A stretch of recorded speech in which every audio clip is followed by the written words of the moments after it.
प्रधानमंत्री मोदी ने कहा था कि कभी कभार डर अच्छी चीज होती है और पाकिस्तान का यह डर भारत के लिए बहुत अच्छी चीज है।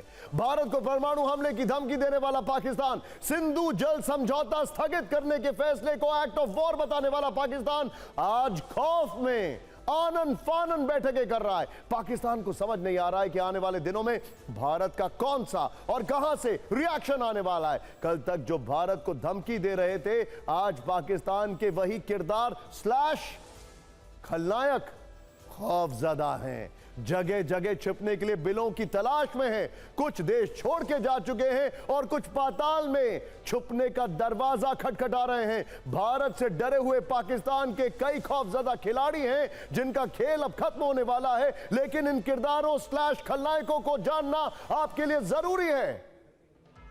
पाकिस्तान के डर वाली इस फिल्म में पहला और मुख्य किरदार स्लैश खलनायक है पाकिस्तान के पीएम शहबाज शरीफ, क्योंकि कल तक वो ये कह रहे थे कि कश्मीर पाकिस्तान के गले की नस है, कश्मीर को लिए बगैर पाकिस्तान चुप नहीं बैठेगा। लेकिन भारत की कूटनीतिक और सैन्य तैयारी देखकर अब उनका हाल बेहाल है। पीएम शहबाज शरीफ एकाएक शराफत के नकाब में आ गए हैं और कह रहे हैं कि हम पहलगाम हमले की जांच कराने के लिए बिना शर्त तैयार हैं। शहबाज शरीफ भारत से युद्ध की आशंका पर घबराए हुए हैं। उनकी घबराहट वाली ये फाइल बस खुलने वाली है। पाकिस्तान के डर वाली इस फिल्म में दूसरा नाम पाकिस्तान के आर्मी चीफ असीम मुनीर का है।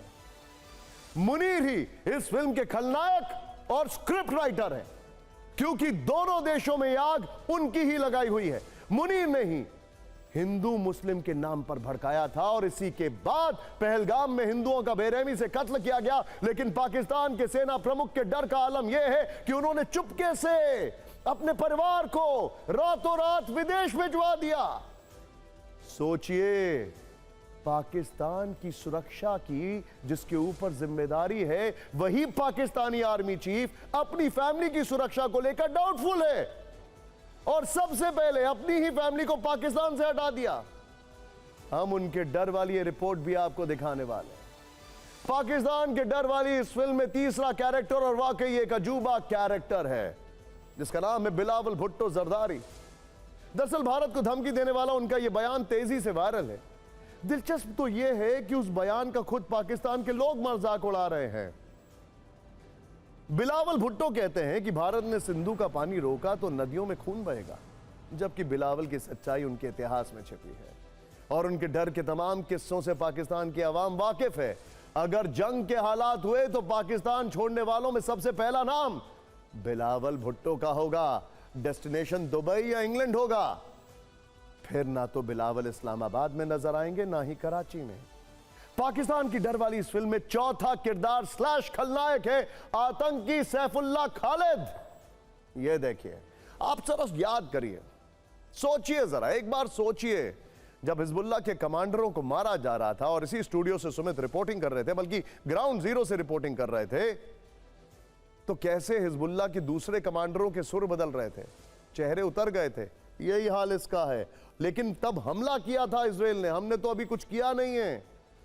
पहलगाम हमले का मास्टरमाइंड है ये सैफुल्लाह खालिद, उसी ने पहलगाम हमला कराया। और खबर है कि वो तब पीओके में घूम घूम कर लश्कर के टॉप कमांडरों को बताता फिर रहा था कि मेरे इशारे पर यह नरसंहार हुआ। लेकिन जब उसे पता चला कि उसके सभी ठिकाने अब भारतीय सेना के टारगेट पर हैं, अंत करीब है, तो वीडियो जारी करके रोने लगा, सफाई देने लगा कि पहलगाम हमला उसने नहीं करवाया। सुनिए पहलगाम के मास्टरमाइंड सैफुल्लाह का ये रुदाली रूप।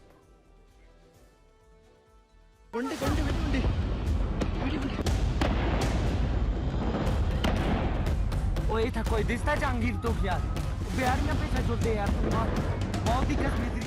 पाकिस्तान के डर वाली इस फिल्म में पांचवा कैरेक्टर या खलनायक है टीआरएफ। टीआरएफ यानी द रेजिस्टेंस फ्रंट, टीआरएफ यानी लश्कर का कश्मीर विंग। टीआरएफ वही आतंकी संगठन है जिसने पहलगाम हमले की जिम्मेदारी ली थी, लेकिन अब जब से भारतीय फौज ने कश्मीर में घर घर तलाशी कर आतंकियों के खिलाफ ऑपरेशन ऑल आउट चलाया है और कश्मीर की आवाम खुद इन आतंकियों के खिलाफ सड़कों पर आ गई है, तो टीआरएफ का भी हाल खराब है। कश्मीर में दहशत फैलाने वाला यह आतंकी संगठन अब खुद दहशत में है। उसने फिर से बयान जारी करके कहा है कि पहलगाम हमले में उसका हाथ नहीं है। यह भी कहा है कि टीआरएफ का डिजिटल प्लेटफॉर्म हैक किया गया था और हमले की जिम्मेदारी लेने वाला मैसेज डाला गया था। लेकिन सुरक्षा एजेंसियों के अनुसार प्रेशर बढ़ने के बाद पाकिस्तान के आईएसआई के दबाव में आतंकी संगठनों ने अब यू टर्न लेते हुए यह नया स्टेटमेंट जारी किया है। वैसे आग भड़काने में पाकिस्तान की मीडिया भी पीछे नहीं है। ध्यान से देखिएगा इनको। यह है नजम सेठी, लेकिन इनकी नज्मों में डराने की धमकियां ज्यादा होती हैं। पहलगाम हमले के बाद पाकिस्तान की मीडिया में धमकी वाले डिबेट हो रहे थे, लेकिन पिछले 48 घंटे में भारत सरकार और भारत की फौज के रिएक्शन के बाद पाकिस्तानी मीडिया में भी धमकी की जगह आपसी संवाद के तराने सुनाई देने लगे हैं।